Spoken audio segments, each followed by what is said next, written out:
Are you struggling to close deals?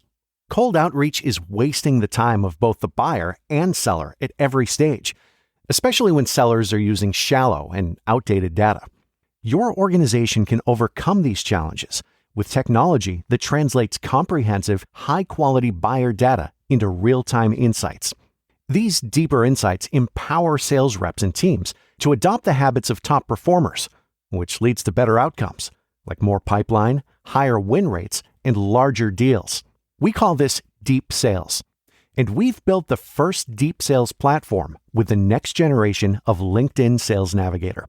Right now, you can try LinkedIn Sales Navigator and get a 60-day free trial at linkedin.com/trial. That's linkedin.com/trial for a 60-day free trial.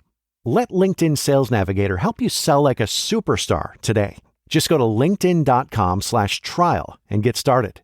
When it comes to Hollywood, truth is often stranger and more captivating than fiction. Take the true story of a small-town girl, Bonny Bakley. She had dreams of marrying a movie star. This obsession with celebrities and the celebrity lifestyle resulted in 9 divorces before she eventually married the famous actor Robert Blake. However, Bonny quickly learned that being close to the spotlight comes with consequences. Within just 1 year of her marriage to Robert Blake, her Hollywood story came to a tragic end when she was found fatally shot outside of a diner in North Hollywood. Bonny's troubling past only complicated the detectives' year-long investigation into her murder. The LAPD had to search through Hollywood's underbelly of gangsters and would-be hitmen. Although her husband, Robert Blake, remained their prime suspect, the media continued to point the finger back at Bonny, claiming that she had this coming to her. From Wondery, The Execution of Bonny Bakley is a thrilling new chapter in the hit Hollywood and Crime podcast series. Robert Blake knew Bonny spent most of her life as a con artist, with dreams of one day becoming famous. But when Robert Blake reluctantly let Bonny stay in his guest house, it began the role he'd become most famous for, an accused murderer. You're about to hear a preview of The Execution of Bonny Bakley. While you're listening, follow The Execution of Bonny Bakley on Apple Podcasts, Amazon Music, Spotify, or you can listen ad-free by joining Wondery Plus in the Wondery app.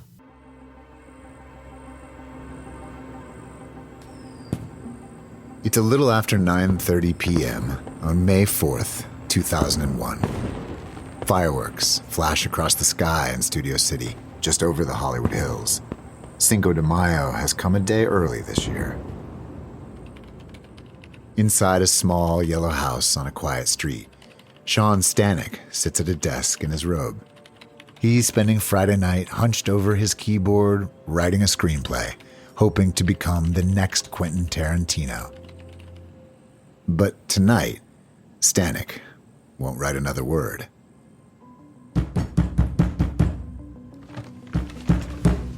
Outside his door is a man. He looks familiar, about 60-something, short. He's breathing hard. "You have to help my wife. She's bloody and she's been beaten. They beat her up. Oh my God, call 911. Then it clicks. Jesus, it's Robert Blake, the actor. Stanek's seen him around the neighborhood. Where is she? Blake points across the street to a black Dodge parked in front of a dumpster. Stanek's confused. How did Blake's wife get into the car if she was beaten? Was there a domestic squabble? Stanek races to his bedroom, dials 911. Fire paramedics, operator 38, address is emergency. Okay, crap. We need a woman with... How old is she? How old is she? 45 years old. She's 45 years old. She's conscious? Is she conscious, Robert? No. She's not conscious. Is she breathing? Is she breathing? Yeah, they're coming. No. The operator tells Stanek to get a dry towel to stop any bleeding. Shit. He's still in his robe. He runs to the bedroom to change clothes and hears Blake yell from the other room. "I'm going back to the restaurant." What the hell? Why isn't Blake going to the car to help his wife? Outside, there's a light fog, the street empty. It's dark as soot. Then he sees the car next to the dumpster and rushes over. He peers in through the driver's window and spots the woman. Ma'am? Oh my God. Okay, is she breathing? I don't know. Are you okay? Ma'am, are you okay? Stanek opens the door. The woman's hair is matted with blood. He can hear her taking ragged breaths. He places a towel around her head and applies pressure. And then he hears Blake calling from down the block.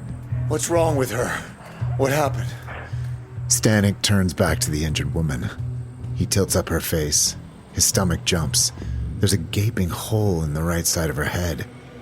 She's been shot. Minutes later, paramedics arrive and transfer the woman into an ambulance.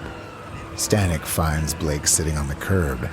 He sits next to him and puts his arm around his shoulder. By now, the street is teeming with squad cars. One of the officers approaches and asks Blake if he's related to the victim.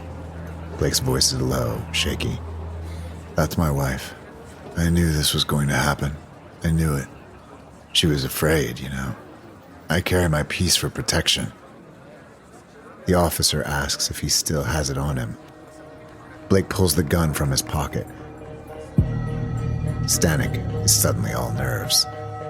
He tries to piece together the clues. If he did the scene as a director, he'd say the woman trusted whoever did this. Maybe the killer walked up and said something to her, then, too late, the gun explodes. One of the hazards of working in Hollywood, everything feels like a movie. Stanek won't be the first to speculate about what happened tonight. In the next few hours, newspapers and TV crews will swoop onto the scene, hungry for headlines. It's been a slow news cycle, and this story has all the makings of a film noir thriller. A faded Hollywood actor, his murdered wife. Everyone wanting to know, who is this mysterious woman? And who wanted her dead?